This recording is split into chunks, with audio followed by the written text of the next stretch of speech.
이제 틀린 곳을 한번 찾아보시라는 겁니다. 이 가사에서 틀린 곳이 두 군데 있는데요. 틀린 거 찾아보시면서 한번 불러보시죠.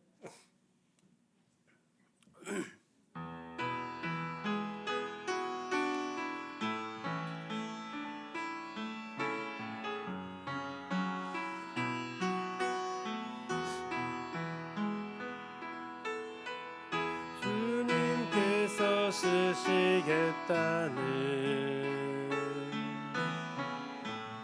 제자들의 말 한마디에 한 번도 멍에 매지 않은 어린 나귀를 주께 드리 베파게의 이름 모를 어느 나귀 주인처럼 주님의 말씀이라면 무엇이든 내어오리 나의 모든 진실을 다해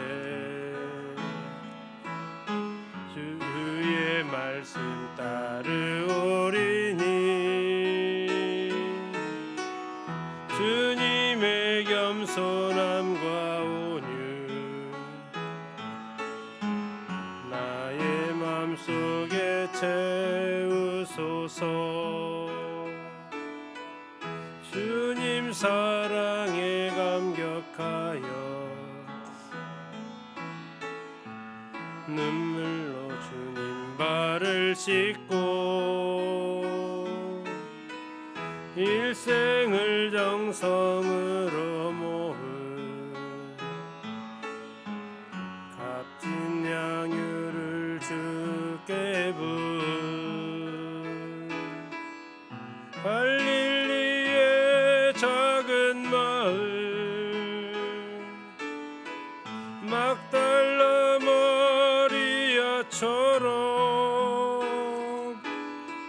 주님을 위해서라면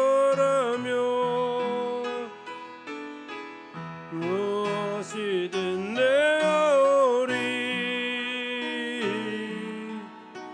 주님 앞에 서는 날까지 주의 사랑 전하오리니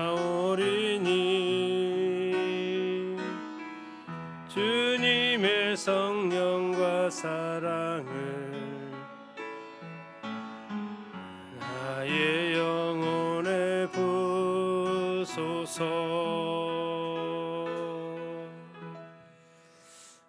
혹시 찾으셨습니까? 찾으신 분 계세요? 어디예요? 뭐가 틀렸죠? 뭐 이제 갈릴리를 살리려면 막달라 마리아처럼을 하면은 일단 안 되고요. 왜냐하면 여인의 이름이 나와 있지 않습니다. 마리아를 살리려면 베다니의 마리아처럼 이렇게 해야 되고요. 향유본 사건이 두 번에 나오는데 누가복음 7장하고 요한복음 12장 서로 다른 사건인데요. 그래서 지역을 살리려면 이름을 빼든가 이름을 살리려면 지역을 바꾸든가 해야 되는 것이 하나 있습니다. 또 하나 있었습니다. 어딜까요? 못 찾으셨나요?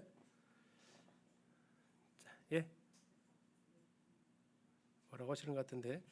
자, 21장 우리가 보면서 한번 찾아보겠습니다. 마태복음 21장입니다.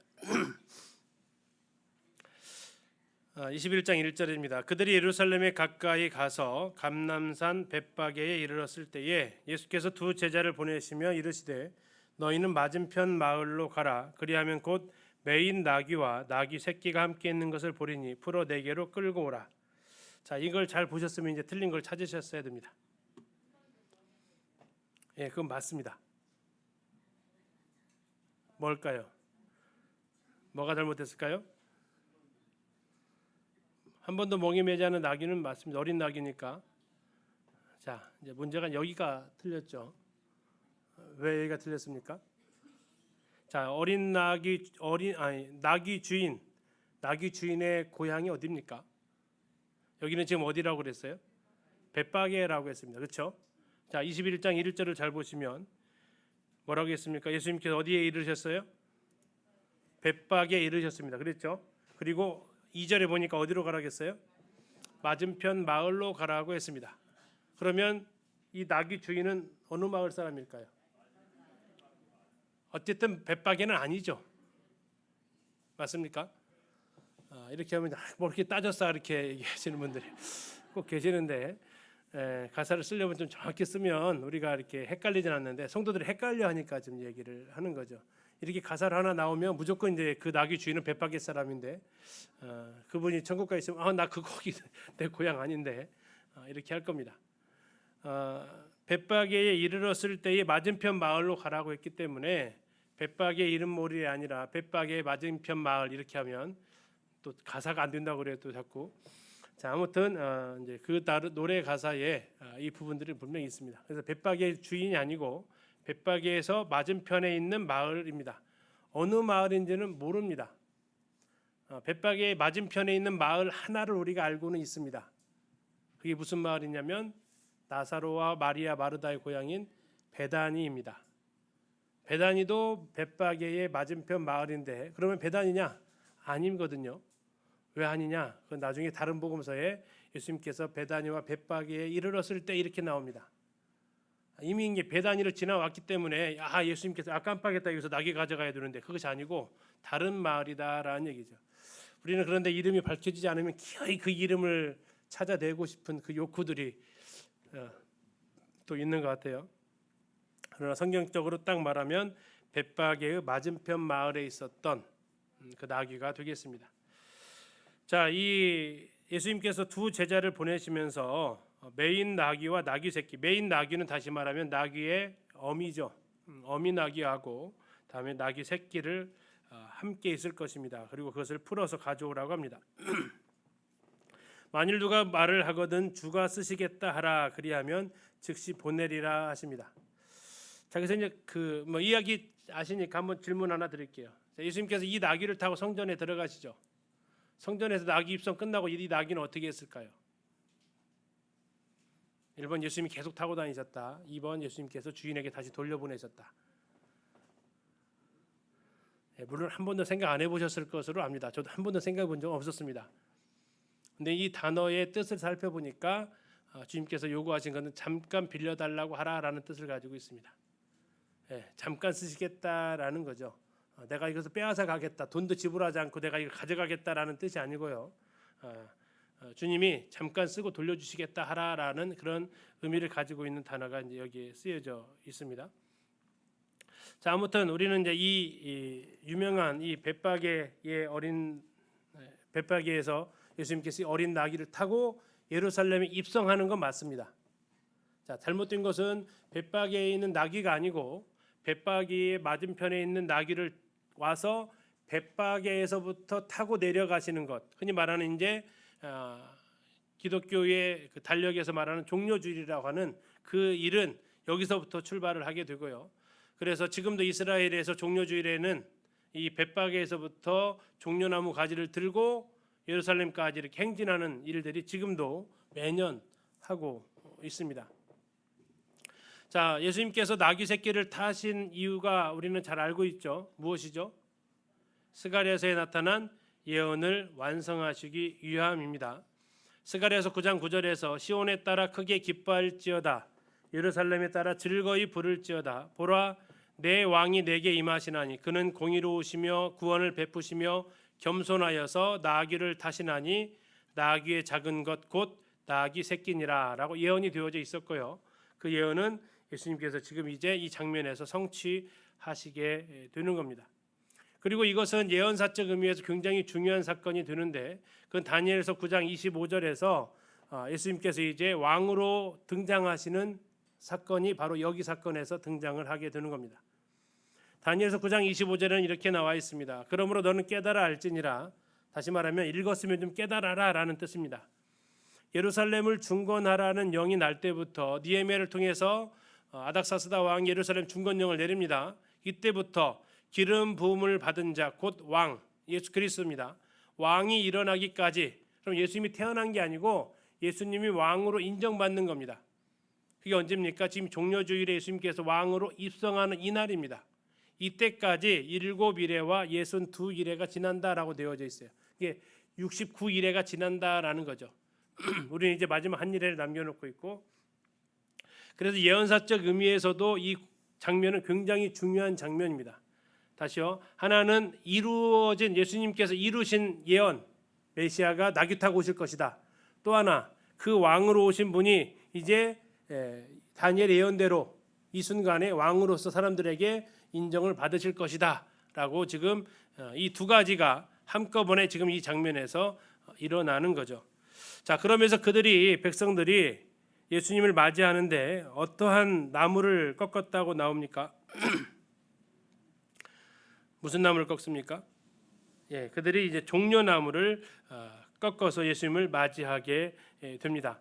이 종려나무를 꺾었다라는 얘기는 그들이 흔히 말하는 상징 의미가 있는데요. 그것은 바로 예수님께서 정치적 메시아로서의 그들이 기대하고 있었다라는 겁니다. 지금 8절 한번 보시겠습니다. 무리의 대다수는 그들의 겉옷을 길에 펴고 다른 이들은 나뭇가지를 베어 길에 펴고 이렇게 나와 있습니다. 다른 성경 연결해 보면 이 나뭇가지는 바로 이제 종려나뭇가지인데요. 종려나뭇가지는 우리가 이제 대추야자 열매 이스라엘 갔다 오면 이렇게 좀 드시죠. 굉장히 그래서 성경에서 꿀이라고도 하는 그건데 이 나무의 유용이 굉장합니다. 그래서 보통 이것을 정치적 메시아를 기다리고 지지하는 그런 의미를 가지고 있습니다. 자, 종교적 메시아를 기다릴 때는 이 종려나무 가지를 끊지 않습니다. 무슨 가지를 끊을까요? 예, 올리브 나무 가지를 끊습니다. 성전에서 쓰여지는 기름이 무슨 기름이에요? 올리브 기름을 쓰기 때문에 종교적 메시아에 대한 기대를 표현할 때는 올리브 가지가 맞이할 때 쓰게 되고, 지금 이 순간은 예수님이 왕으로서 오시는 정치적 왕으로서의 그 기대를 그들이 가지고 있었기 때문에 예수님을 이렇게 표현하고 있는 이것을 볼 수 있습니다. 9절에 가서 그들이 불렀던 노래를 보시면요, 앞에서 가고 뒤에서 따르는 무리가 소리 높여 이르되 뭐라고 부릅니까? 호산나 합니다. 호산나. 호산나의 뜻이 뭡니까? 이제 구원하소서라는 뜻을 가지고 있습니다. 이제 구원하소서. 자, 어디서 구원을 해야 될까요? 이게 시편 118편에 나와 있는 말씀인데요. 시편 118편 25절 26절을 제가 읽어드리겠습니다. 시편 118편 25절 26절에 여호와여 구하옵나니 이제 구원하소서. 여호와여 우리가 구하옵나니 이제 형통하게 하소서. 여호와의 이름으로 오는 자가 복이 있으며 우리가 여호와의 집에서 너희를 축복하였도다. 이 나와 있습니다. 여호와여 구하옵나니 이제 구원하소서. 이걸 세 글자로 뭐라고 한다고요?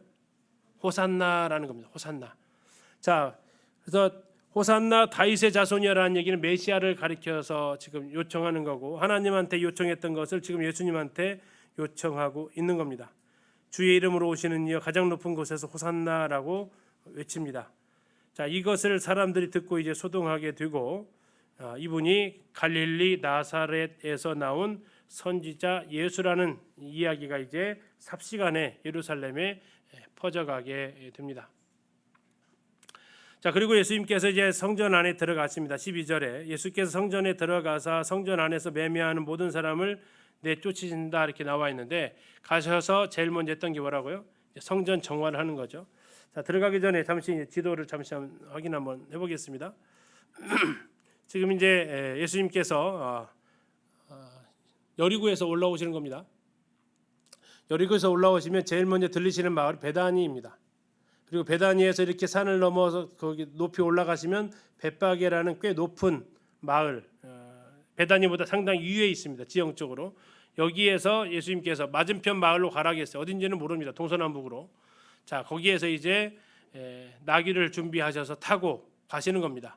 어디로 가세요? 이 감난산으로 이렇게 내려가시는 겁니다.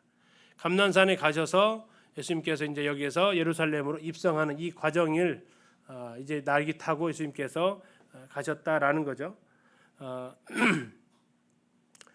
다른 것으로 좀 보게 되면 자, 여기가 지금 베다니라는 마을입니다. 예수님께서 여리고에서 오시면 이 마을로 지나가시는 겁니다. 지금도 여리고에서 차를 타고 가면 이 베다니를 지나가게 됩니다. 그리고 이렇게 쭉 올라가서 벳바기로 올라가셔서 여기서 나귀를 준비시키시는 겁니다. 그리고 나귀를 가져오면 여기서부터 나귀 타고 벳바기에서 들어가기 시작하시는 거예요. 되게 가까운 마을인데요. 현재는 예루살렘에 가서 보면 이 벳바게 마을의 이쪽에 담장이 쳐 있습니다. 분리장벽이. 아랍 사람들이 살고 있어서 못 들어가게, 못 넘어가. 그래서 여기 가려면 바로 갈 수 있는 길을 갖다 뺑 돌아서 이렇게 가서 시간이 엄청 걸려요. 그래서 1시간 정도 이렇게 소요가 거의 되는데, 그래서 이제 성지순례 가더라도 여기를 두 군데를 다 못 가는 경우도 많습니다. 시간이 많이 소요가 되어서. 아무튼 예수님 때는 이게 막히지 않았으니까 이 길을 올라가셨던 거죠. 그리고 이제 감람산으로 내려가서 겟세마네 지나서 이게 지금 예루살렘 성전이죠. 여기서 이제 예수님께서 뭐 하셨다고요? 성전 정화를 하셨다라는 겁니다. 자, 그 장면을 한번 영상으로 되어진 걸 잠시 한번 보고 성전 정화 사건 한번 살펴보도록 하겠습니다.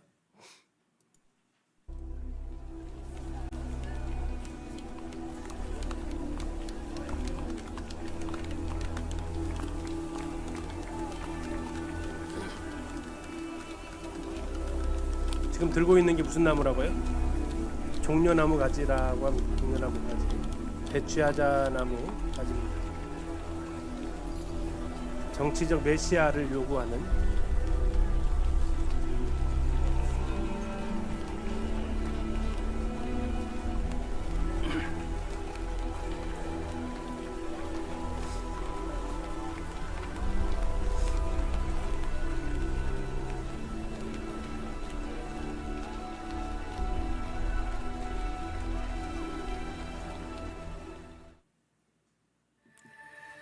그리고 이제 예수님께서 이제 죽으시는 그 과정을 보시죠.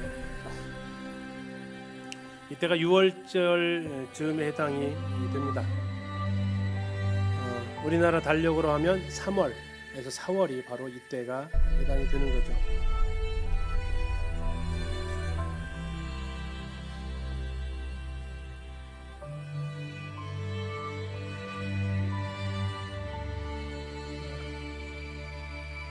이렇게 시간을 보내는 이유는 이제 그 양들에게 있었던 어떤 병이 나타날 수 있는 그것을 이제 확인하는 기간이 되고요. 지금 바르는 것이 우슬초 식물입니다. 무교병을 구워서 먹죠.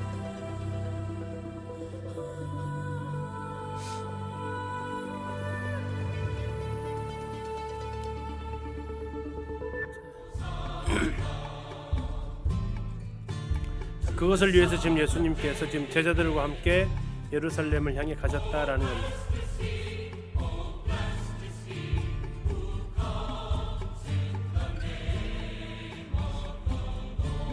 예루살렘 성전산이죠. 베단입니다.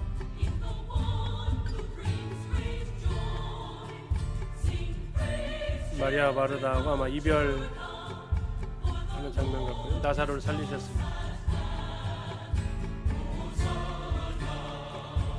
감람산 올리브산으로 이렇게 맞이하게 되죠.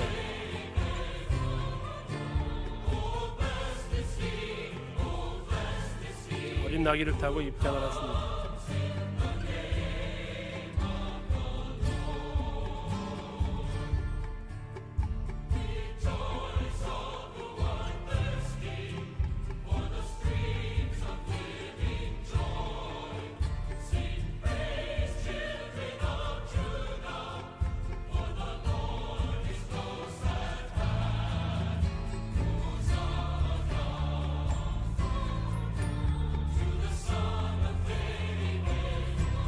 그래 9장 9절의 예언이 성취가 되었고요.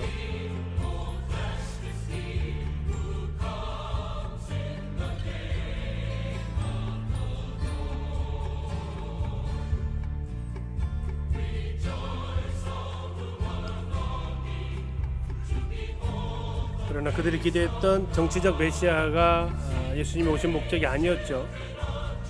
그래서 그분은 죽임을 당하시게 됩니다.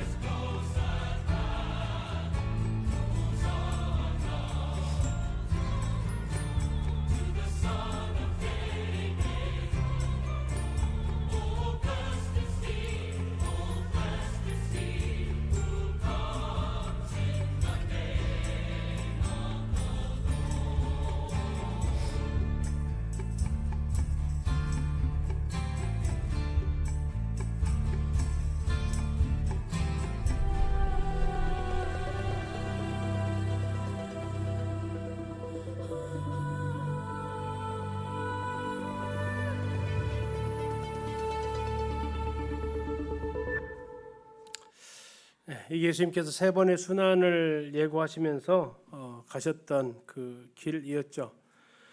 그리고 예수님께서는 이제 우리가 방금 이제 보시게 될 12절에서 성전에 들어가시게 되고요.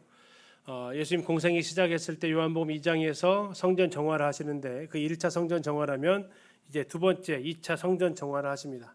전혀 달라지지 않았습니다. 요한복음 2장에서 주님께서 노건으로 채찍 만들어서 다 쫓아냈는데 그 사람들이 동일하게 또 들어와서 이 예수님이 하셨던 표현을 그대로 한번 보게 되면 13절 보시겠습니다. 그들에게 이르시되 기록된 바 내 집은 기도하는 집이라 일컬음을 받으리라 하였거늘 너희는 강도의 소굴을 만드는도다라고 주님이 이렇게 책망을 하시게 됩니다. 예레미야 7장 11절은 또 이렇게 얘기합니다. 예레미야 7장 11절에요. 내 이름으로 일컬음을 받는 이 집 성전이죠. 너희 눈에는 도둑의 소굴로 보이느냐? 보라 나 곧 내가 그것을 보았노라. 여호와의 말씀이니라. 주님 말씀하시고요. 이사야서 56장 7절은 이렇게 얘기합니다. 내가 곧 그들을 나의 성산으로 인도하여 기도하는 내 집 성전입니다. 그들을 기쁘게 할 것이며 그들의 번제와 이상을 나의 제단에서 기꺼이 받게 되리니 이는 내 집은 만민이 기도하는 집이라 일컬음이 될 것이다.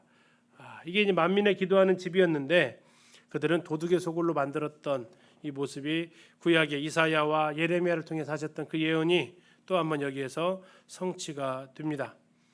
자, 그렇게 그들을 책망하셨던 예수님은 14절에 보니까 맹인과 저는 자들이 성전에서 예수님께 나왔을 때 고쳐 주시는 모습을 볼 수 있습니다. 그래서 이 성전이 과연 어디냐? 성전 안에 들어가지는 못했을 거고요. 성전 전체를 포괄하는 그 지역이었을 공간이었을 것으로 이제 우리가 볼 수 있죠. 당시의 종교적 지도자들과 또 당시에 소유되었던 사람들에게 상반된 모습으로 주님께서 이렇게 대하시는 것을 볼 수 있고요. 또 이때 사람들의 주목을 끌었던 것은 어린 아이들이었습니다. 15절에요. 대제사장들과 서기관들이 예수께서 하시는 이상한 일과 성전을 정결하게 하시던 그 일입니다. 또 성전에서 소리질러 호산나 다윗의 자손이 하는 어린이들을 보고, 그러니까 어린이들이 아까 어디서부터 어디까지 따라온 거? 이 어린이들은요. 그러면 벳바기에서부터 시작된 그 걸음이 많은 사람들이 예루살렘 성전에 딱 들어왔을 때는 조용히 멈췄는데 그들은 성전까지 따라 들어온 아이들의 모습을 볼 수 있죠. 거기에서 계속해서 예수님을 호산나 하면서 찬양했다라는 겁니다. 이건 시편 8편 2절에 나와 있는 그 말씀을 예수님께서 이제 16절에서 인용을 하시죠. 어린이들과 젖먹이들의 입으로 권능을 세우셨다라고 하셨던 그 말씀을 16절에 인용하면서 예수님은 그들에 대해서 다시 한번 책망하시게 되고 17절에 그들을 떠나서 성 밖, 무슨 성이죠? 예루살렘 성 밖으로 어디까지 가셨어요? 베다니에 가셨다라는 겁니다. 베다니 어디에 있다고요? 예, 여기 지금 예루살렘에서 걸어서 어디까지요? 베다니까지 다시 가셨던 겁니다. 왜 가셨어요? 누구 집에 여기가요? 마리아와 마르다, 나사로가 있는 집. 이 집에 가서 주님께서 거하셨다라는 겁니다. 대략 이 거리가 얼마나 되어 보이세요? 아까 영상에 나왔던 한 3km 정도 됩니다. 걸어서 3km면 얼마나 걸리세요? 1시간 거의 꼬박 걸려서 가셔야겠죠. 왜냐하면 오르막길이고 그렇습니다. 자, 아무튼 여기에서 베다니에서 예수님께서 이제 쉽게 말하면 그날 아침에 출근하셨다가 퇴근을 지금 하신 겁니다. 자, 퇴근하신 예수님, 그 다음 날 아침에 18절 보십시오. 그 다음 뭐 하셔야 돼요? 다시 출근하셔야죠. 그렇죠?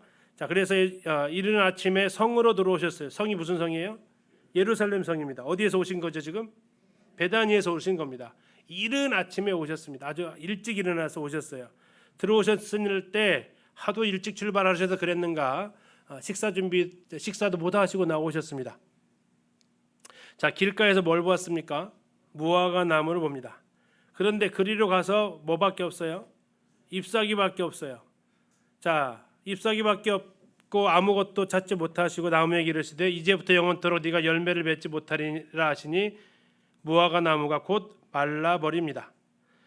자, 우리 다른 복음서를 연결하면 이날 마릅니까? 그 다음 날 마릅니까? 그 다음 날 마르게 됩니다. 시간적인 순서를 지금 따지면 그렇습니다. 저주를 하셨고 그 다음 날 다시 출근하면서 봤더니 무화과 나무가 말라 있었다라는 겁니다. 그러니까 제자들이 이제 물어보죠. 왜 이렇게 말랐습니까? 라고 이렇게 질문을 합니다. 그러면서 이제 이 20절 보십시오. 제자들이 보고 이상히 여겨 이르되 무화과 나무가 어찌하여 곧 말랐나이까라는 얘기는 지금 하루가 지난 겁니다. 다른 복음서 연결하시면 가셨죠. 이 19절에서 지금 하루가 그 사이에 지금 지나갑니다.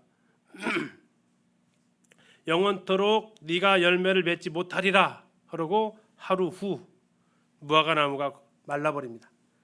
제자들은 물어봤고요.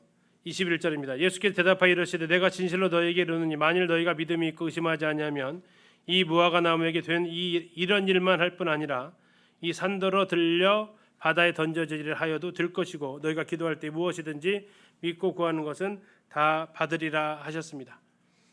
자, 이 이야기를 통해서 이제 다른 복음서하고 이제 연결이 되어질 때 예수님께서는 이 무화과 나무를 통해서 하시고 싶었던 메시지가 있는 것을 우리가 이제 생각을 하게 되고요. 이제 아셨던 내용을 잠시 한번 동원 한번 해보시죠. 자, 이 무화과 나무에 열매가 없는데 다른 성경 가서 보면 원래 열매를 맺지 않는 시절이다라고 얘기합니다. 열매를 맺을 수 없는 시기에 열매가 없어요. 그럼 잘한 거예요? 당연한 거예요?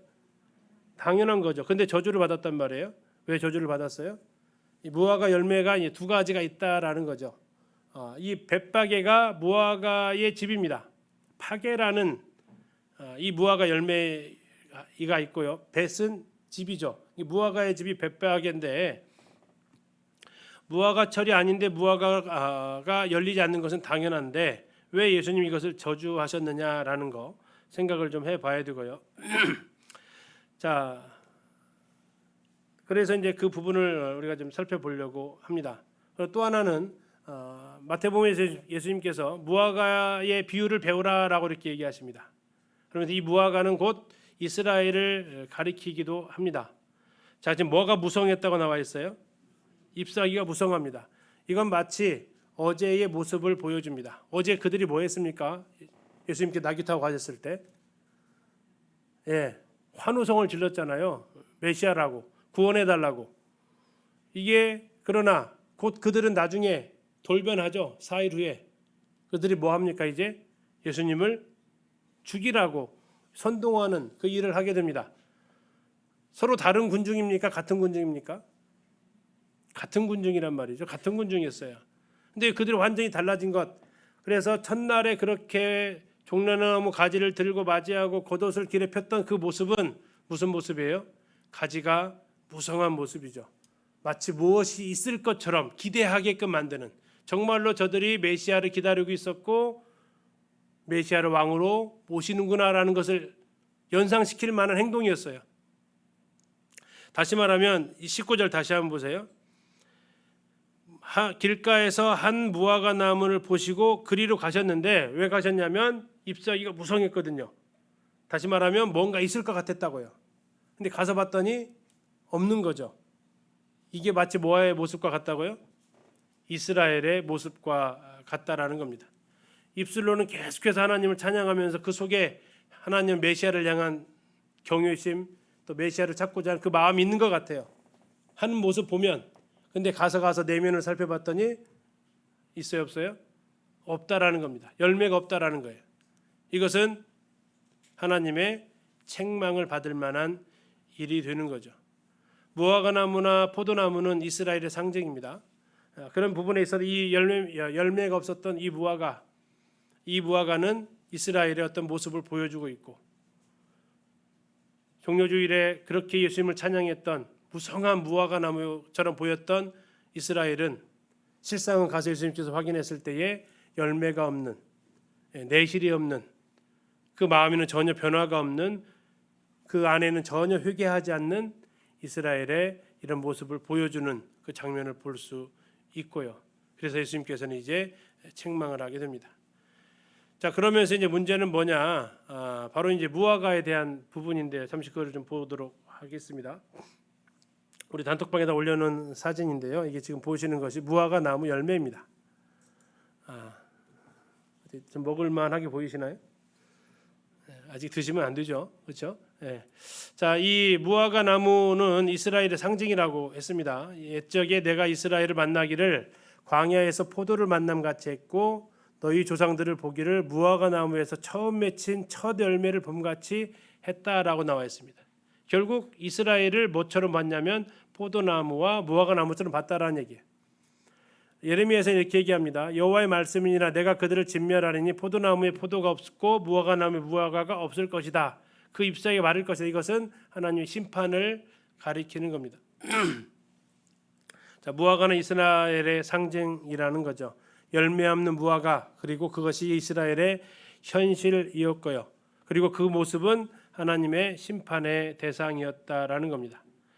누가복음 13장에는 포도원에 심겨진 무화과 나무를 얘기하고 있습니다. 무화과는요 척박한 땅에서도 잘 자랍니다. 근데 포도는요 척박한 땅에서는 잘 자라지 못하는 거죠. 그런데 좋은 땅이에요.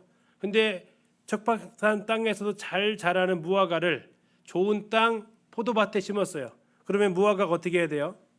열매를 잘 맺어야 되는데 열매를 맺지 않는 거죠. 3년이 지나도록 주인이 어떻게 해버린다고 그래요? 베어버리자라고 하죠.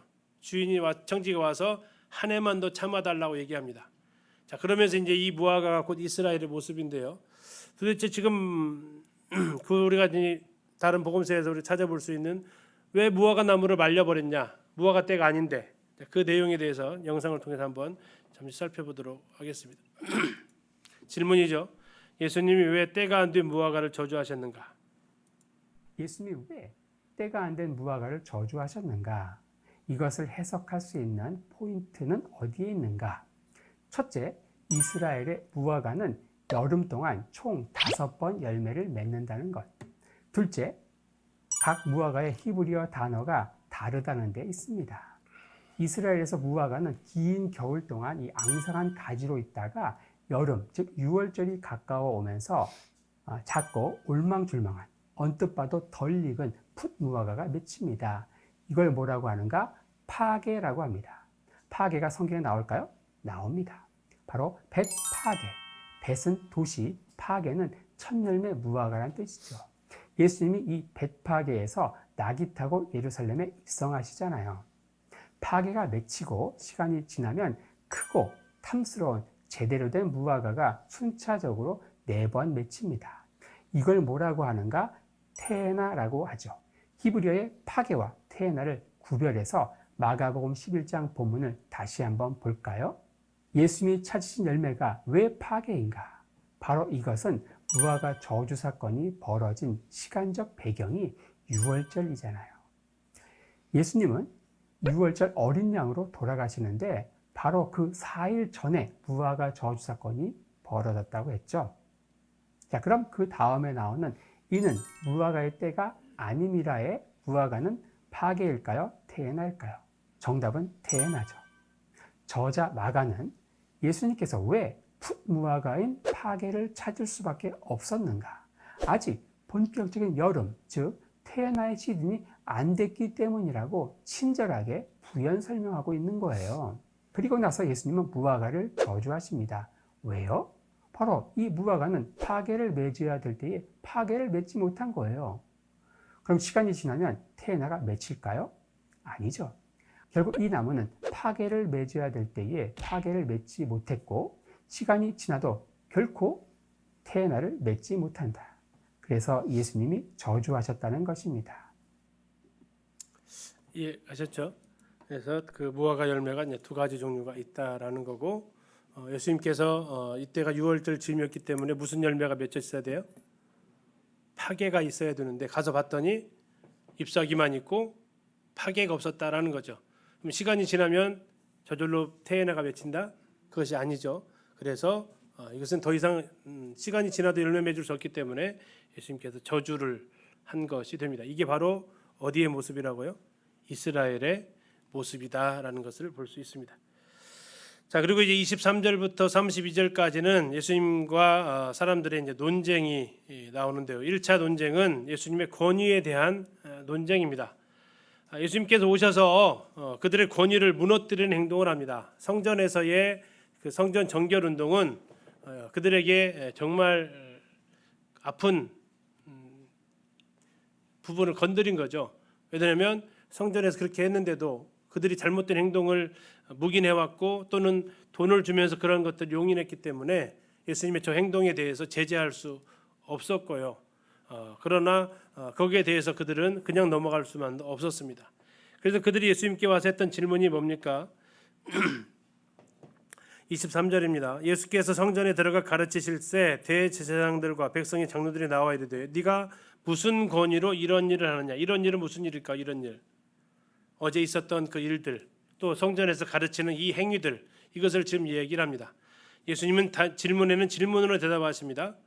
24절 예수께서 대답하시되 나도 한 말을 너에게 물으리니 너희가 대답하면 나도 대답해 주겠다 합니다. 25절 요한의 세례가 어디로부터 왔느냐? 하늘이냐 사람이냐? 자, 하늘이다 하면 어떻게 돼요? 왜 요한의 말을 안 들었냐 하게 되는 것이고, 사람이다 그러면 사람들이 요한은 다 하늘로부터 온 사람으로 알고 있기 때문에 또 욕먹을 것 같고, 결국 그들의 답변은 뭡니까? 27절 예수께 대답하여 이르되 우리가 알지 못한다라고 얘기합니다. 알지 못한다, 대답할 수 없다라고 하죠. 그러니까 예수님 뭐라고 하세요? 그럼 나도 대답해주지 않겠다 합니다. 대답해주지 않으면 여기서 끝나면 되는데 예수님이 그럴 분 아니시죠. 한마디로 다시 한번 하시면서 못을 확실히 박습니다. 자, 28절이에요. 자, 분명히 아까 말씀하셨어요. 뭐라고요? 말하지 않겠다 했어요. 근데 예수님이 28절 그러나 한마디 더 이것은 내가 말해주고 가야겠다라는 거죠. 자, 너희 생각에는 어떠냐 하면서 예수님이 또 하나의 질문을 하십니다. 아들 둘이 있었는데 한 명한테 둘에게 어떤 일을 시켰다. 그런데 큰 아들은 예 했어요. 하겠습니다. 그러고 결과적으로는 안 해버린 아들이 있었고, 두 번째 아들은요 안 해요 했어요. 그런데 내가 잘못했다 생각하고 가서 했어요. 그러면 둘 중에 누가 아버지의 뜻대로 한 아들이냐? 자, 정답은 몇 번이에요? 1번 큰 아들이에요, 둘째 아들이에요? 뭐 제일 좋은 것은 예 하고 가서 하면 제일 좋은 아들인데, 둘 다다 보니까 별로 그런 아들은 아닌 것 같고, 어쨌든 그래도 둘 중에 하나를 고르라고 했더니 누구예요? 둘째 아들이다라는 거죠. 그러면 큰 아들은 누구를 지금 얘기하는 거예요? 너희들이야, 너희들. 누구요? 대제사장들과 장로들. 지금 아까 23절에 나왔었던 예수님께 질문했던 사람들 있죠. 대제사장들과 장로들, 너희들이 큰 아들이야. 하나님 말씀대로 하겠습니다 하고 너희들 하는 모습 보면은요 하나도 안 하고 있잖아. 이게 너희들 모습이고, 그 다음에 이들이 말했던 세리와 죄인들, 이들은요 처음에는 안 하겠다고 했어요. 다 하나님 떠났어요. 근데 그들이 잘못한 걸 회개하고 돌아왔을 때 그들은 둘째 아들이 되었다라고 지금 얘기를 하시는 겁니다. 그래서 예수님께서 이 대제사장들과 장로들을 또 한번 책망하시는 것이 나오게 되죠. 다음에 이제 33절부터는 또 하나의 아까 20장에서 했던 포도원 주인이 아니고 이번에는 포도원 농부입니다. 자, 천국은 아까 포도원 주인이었고요.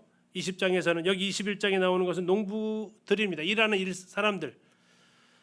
자, 이제 33절을 보시면 또 다른 비유 하나를 들어라. 한 집 주인이 포도원을 만들었다라는 겁니다. 자, 과연 이스라엘의 포도원을 어떻게 만들까를 잘 보십시오. 자, 제일 먼저 뭐 해야 됩니까? 산 울타리로 둘러야 됩니다.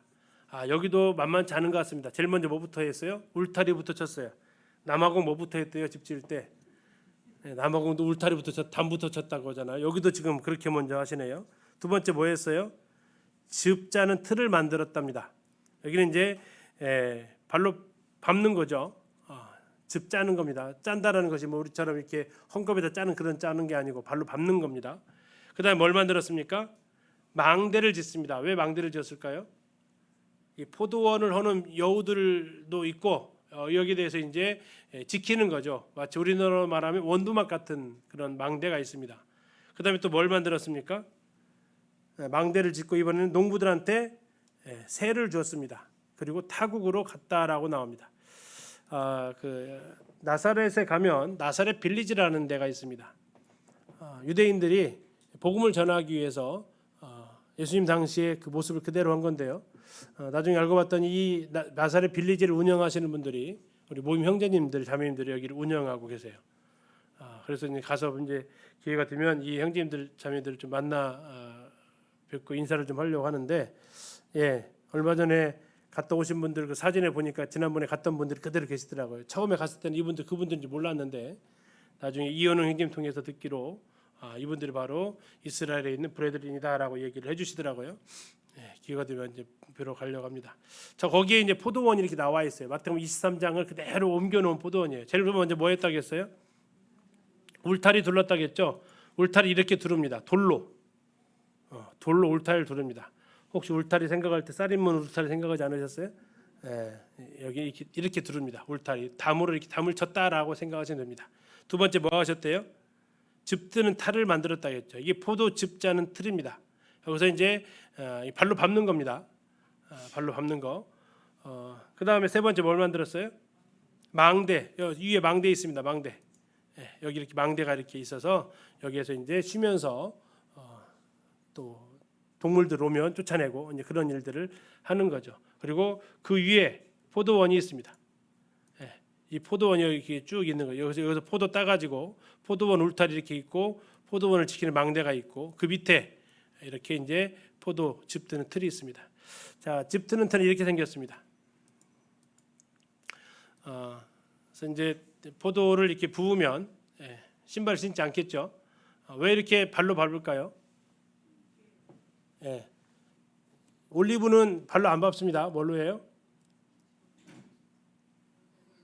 연자맷돌. 이걸로 돌립니다. 근데 포도는 연자맷돌로 돌리지 않아요. 왜 그럴까요? 씨가 깨지니까 그래요. 씨가 깨지면 포도가 떨떠름합니다. 그래서 이 발로 밟는 거죠. 탄력이 있기 때문에 씨가 깨지지 않게. 그러면 이제 이렇게 즙이 내려가게 되면 이것을 갖다가 이제 뜨는 거죠. 그래서 항아리에다 담아가지고 이제 보관을 하러 옮겨가는 것이 이스라엘의 포도원의 이 모습인데 지금 그 장면을 지금 앞에서 지금 보여주고 있는 겁니다. 그것이 지금 21장 33절의 그 모습이에요. 자, 열매 거둘 때가 가까워서 열매를 받으려고 자기 종들을 농부들에게 보냈습니다. 그랬더니 농부들이 태도가 돌변을 합니다. 뭐라고 돌변합니까? 종들을 맞이하는 게 아니라 종들을 심히 때립니다. 심지어 죽이기까지 합니다. 그래서 또 다른 종들을 보냈더니 또 다른 종들을 또 똑같이 죽이고 때리고 합니다. 37절 누구를 보냅니까? 아들을 보냅니다. 왜? 아들은 잘 존대해 주겠지 기대를 하는 거죠. 그랬더니 이번에는 어떻게 합니까? 38절 농부들이 했던 말입니다. 아들을 보고 서로 말하되 이는 상속자니까 뭐하자? 죽이자. 그리고 유산을 차지하자. 그래서 포도원 밖에 내쫓아 죽여버렸습니다. 더 이상 보낼 사람이 없죠. 아들까지 보냈으니까 이제 주인이 직접 출동을 합니다. 그렇게 해도 어떻게 한다고요? 그 농부들을 41절 그 악한 자들을 진멸하겠다라고 얘기하십니다. 그리고 다른 농부한테 새로 준다라고 이야기를 하십니다. 자, 이게 지금 예수님께서 하셨던 비유예요. 자, 이것은 이제 각각의 비유라는 것은 상징하는 바가 있는데요. 다시 말하면 포도원 주인은 이제 하나님이시고요. 포도원은 이스라엘이죠. 아까 이스라엘을 가리키는 두 나무가 포도나무와 무화과 나무라고 그랬습니다. 자, 울타리를 쳤다라는 얘기는 하나님의 말씀을 가리키는데요. 그들을 보호하는 것이 이제 울타리 역할입니다. 즙을 짜는 구유는 아까 열매를 얻기 위해서 주인이 보냈던 것처럼 포도원을 만들었을 때 목적이죠. 이것을 얻기 위한 거고 망대를 심었다는 얘기는 하나님 보호하시겠다라는 것, 지키겠다라는 겁니다. 농부들한테 맡겼다라는 것은 유대인들에 대한 지도자들이죠. 대제사장, 장로들, 서기관들 이들이죠. 그리고 종들을 보냈더니 그들을 죽였다고 했습니다. 바로 유대교 지도자들이 선지자들을 죽였습니다. 제일 먼저 죽었던 사람을 가리켜서 아벨이라고 얘기하고 그 다음에 마지막 죽었던 사라가 여호야다의 아들 바가랴, 사가랴라고는 그 선지자까지 그들이 계속해서 선지자들을 죽이게 되죠. 죽임을 당했던 사람들입니다. 그리고 최종적으로 누구를 보냈어요? 아들을 보냅니다. 그 아들이 누굽니까? 예수님이었죠. 이 예수님을 어떻게 했어요? 그들이요? 죽이는 겁니다. 요한복음 11장 48절에 그 부분이 이야기를 하고 있죠. 그들이 이 예수님을 아들을 맞이하는 게 아니라 죽이는 거죠. 만일 저를 이대로 두면 모든 사람이 저를 믿을 것이요 그리고 로마인들이 와서 우리 땅과 민족을 빼앗아 가리라라고 이 대제사장들이 이렇게 의견을 내면서 예수님을 죽이려고 하는 것을 하게 됩니다. 자, 그리고 다른 농부들에게 맡겼다라는 것을 이제 하나님께서 그 은혜의 때를 교회로 넘기시는, 유대인들이 이렇게 예수 그리스도를 버리게 되면서 이제 복음이 교회로 들어오게 되는 그 과정을 하나의 비유를 통해서 지금 예수님께서 쭉 그들에게 지금 말씀을 해 주시는 부분이 되겠습니다. 그러면서 결국 예수님께서 그들에게 하시고 싶었던 것은 42절입니다. 예수께서 이르시되 너희가 성경에 건축자들이 버린 돌이 모퉁이의 머릿돌이 되었나니 이것은 주로 말미암아 된 것이요 우리 눈에 기이하도다. 이거 읽어봤지? 라고 하시는 거예요. 근데 그게 무슨 뜻이냐라는 겁니다. 43절 그러므로 내가 너희에게 이르노니 하나님의 나라를 너희는 빼앗길 것이다. 그 나라의 열매 맺는 백성이 받게 될 것이다. 44절 이스라엘의 운명은 이 둘 중에 하나다. 이 돌 위에 떨어지는 자, 돌 위에 떨어지는 자 어떻게 될까요? 혹시 돌 위에 떨어졌는데 머리부터 떨어지면 어떻게 될까요? 죽는 거죠. 그렇죠? 다음에 밑에 있는데 돌이 와서 내 머리로 떨어지면요. 어느 게 더 아프게 죽어요? 어느 게 더 심각하게 죽는 거예요? 일단 두 가지 다 죽는 거죠. 그런 이제 두 번째가 뭐 더 심할 수도 있을 겁니다. 자, 그래서 맥도날드 형제는 이렇게 얘기합니다. 돌 위에 떨어진다는 게 뭐냐? 이건 그리스도의 초림을 얘기한다라고 얘기합니다. 그리스도의 초림이다. 돌 위에 떨어졌다라는 얘기. 그래서 유대 지도자들은 그분에게 걸려 넘어져서 이제 심판을 받게 되는 거죠. 그분이 이 메시아를 거절함으로써 얼마나 많은 고통과 그들 하나님 앞에 징벌을 받게 됩니까? 돌 위에 떨어진 겁니다. 두 번째는요. 사람 위에 돌이 떨어졌대요. 그것은 예수님의 재림을 가리킨다라고 봅니다. 그분은 심판을 위해서 오신다라는 겁니다. 그리고 지금까지 그분을 대적했던 자들을 산산조각 내신다라는 거죠. 이게 돌 위에 떨어져도 문제고 돌이 내 위에 떨어져도 문제고 건축자의 버린 돌이 우리가 그분을 제대로 잘 대하지 못하면 그분이 이제 심판을 하시게 된다라는 부분이 되겠습니다. 자, 그런데 놀라운 것은 이들이 이 말뜻을 알아들었을까요? 못 알아들었을까요? 알아들었다라는 겁니다. 45절 보십시오. 대제사장들과 바리새인들이 예수의 비유를 듣고 뭐라고 나와 있어요? 자기들을 가리켜 말씀하심인 줄 알았어요. 알았다고요. 그러면 알았을 때의 반응이 뭐냐 이거죠. 알았을 때의 반응, 회개를 하는 거죠. 근데 그들은 회개를 하지 않아요. 뭐예요? 예수님을 잡고자 했대요. 잡고자. 그리고 무리를 무서워해서 결국 실행하지는 못했대요. 이게 이제 하나님의 말씀이 전해졌을 때 사람들의 보통의 반응이죠. 잘못했습니다라고 말하지 않습니다. 뭐라고 말합니까? 그 잘못했다고 말하는 사람을 핍박하는 것이 그러한 모습을 보여주죠. 그것이 이제 안타까운 부분입니다. 자, 22장에서는 예수님께서 계속해서 비유를 가르쳐 주시는데요. 혼인 잔치의 비유를 가르쳐 주십니다. 자기 아들을 2절 보십시오. 천국입니다. 또 마치 자기 아들을 위하여 혼인 잔치를 베푼 어떤 누구라고요? 임금이다라는 겁니다. 천국이 곧 임금이다라는 겁니다. 그런데 이 임금도 상식적이지 않아요. 어떤 가치관으로? 이 땅의 가치관으로 상식적이지 않습니다.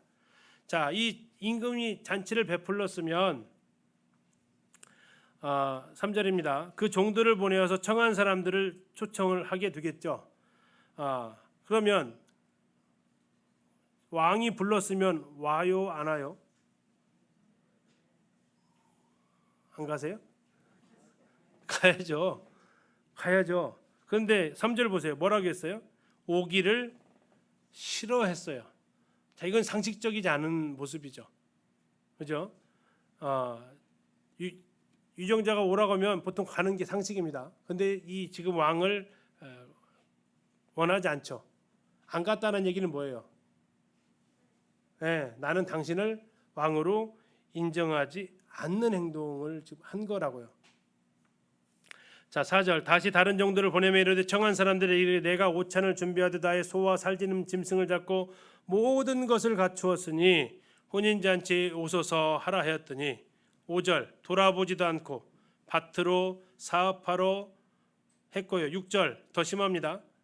그 남은 자들은 종들을 잡아서 모욕하고 죽였습니다. 7절입니다. 임금이 노하여 군대를 보내서 그 살인한 자들을 진멸하고 동네를 불살라 버립니다. 왜 그랬을까요? 이건 바로 임금됨을 원하지 않았던 그들의 태도에 대한 심판입니다. 그리고 나서 주인이 한 것이 뭡니까? 9절 내거리 길에 가서 사람을 만나는 대로 혼인잔치에 초청하라고 합니다. 그리고 정말 초청을 가서 했고 그들이 와서 자리에 앉게 됩니다. 그런데 그들의 모습이 어떤 모습이냐면 잔치에 올 만한 사람이 아니었습니다. 뭘 보니까요? 옷 입은 죄송합니다. 꼬라지를 보니까. 그래서 도저히 그 모습으로는 왕의 잔치가 안 돼요. 그래가지고 왕이 어떻게 해요? 야, 옷 좀 입혀라 좀 옷 좀. 야, 예물은 내가 안 받아도 되는데 야, 옷은 좀 제대로 좀 입고 이 잔치에 참여해라. 그래도 왕의 잔치인데. 그래서 옷을 누가 준비해 줘요? 왕이 다 준비해 줬다고요. 그래서 왕이 전부 다 해서 사람들한테 옷을 다 나눠 주는 거죠. 그래서 이제 왕이 아이고 이제 좀 옷꼬라지가 좀 다 제대로 좀 입었네. 왕의 잔치 온 사람들 같으네. 그렇지 않았으면 이건 거지 왕 잔치가 그 모습 같이 생겼으니까. 그래서 이제 딱 순회를 하는데 누가 있어요? 예복 입지 않은 사람이 있었다라는 겁니다. 12절입니다. 이르되 친구여 어찌하여 예복을 입지 않고 여기 들어왔느냐 하니 그가 아무 말도 못합니다.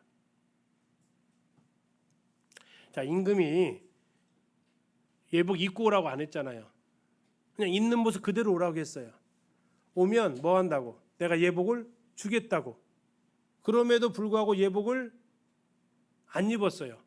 자, 그러면 이것은 임금 책임이에요? 이 사람 책임이에요? 절대적으로 이 사람 책임이죠. 그래서 예수님께서 지금 이 비유를 지금 들으면서 이 사람에게 심판을 명하십니다. 바깥 어두운 데로 내어 쫓아라. 이것은 왜 이 사람이 이런 벌을 받게 됩니까? 임금의 은혜를 거절한 죄죠. 예복을 안 입은 게 아니라 예복을 없는 게 아니에요. 있었어요. 줬는데도 그들은 그 거절한 것에 대한 책임을 물려받게 됩니다. 자, 그래서 예수님께서 이 부분에 대해서 임금의 모습, 왕의 모습이 어떠한 모습인지 14절에 말씀하십니다.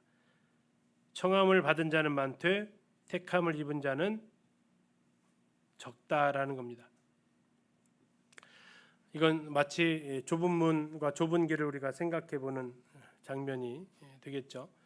그리고 나서 이제 15절부터 본격적인 논쟁에 들어가는데요. 그걸 가리켜서 세계 부자 논쟁이라고 합니다. 세계의 세자는 세금 문제, 계자는요 계명 문제, 부자는 부활 문제, 자자는 자손 문제, 다윗의 자손 문제. 그래서 다음 주에 바로 이제 세계 부자 논쟁으로 같이 들어가 보도록 하겠습니다. 형님 기도.